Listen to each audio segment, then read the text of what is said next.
Hey there YouTube, I got another glove review video for you today. This is on my Rawlings Heart of the Hide. It's a 12.75 first baseman.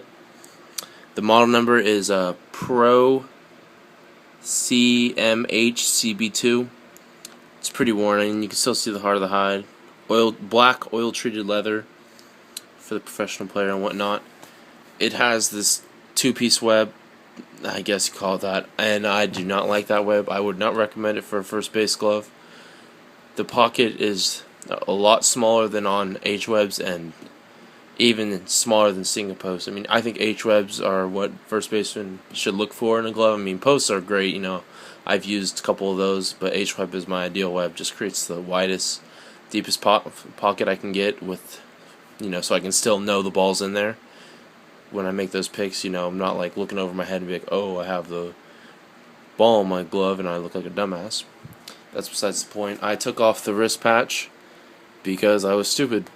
No real point there. I just wanted to make the glove look cool. One of my friends did it. Decided to do it. Whatever. Has a deer tan cowhide palm. The glove does sit open on its side, but that is because I did the water treatment on it a couple days ago, where you dunk it in water. I dunked it in water for 10 seconds, and I let it dry overnight, and that stiffened it up a little bit, and that allowed me to kind of reshape the pocket. So now it actually has a decent pocket for when I play couch catch and whatnot, but I've yet to try it when I to go throw with a friend, because how it used to be was when I went to throw with it, it just did not have a secure pocket at all. I used this for a season and a half, but that was 2-3 years ago. Well, I'd say it was used for two high school seasons, and I guess 2 summer balls. So we'll just say 2.5 years. And 1.5 was by me, and 1 was by my friend, because I had a A2000 that I used. It was a 1613, so it was only a single break, kind of like this one, just not as good. And I like double break, but depending on the glove, single break's just as fine.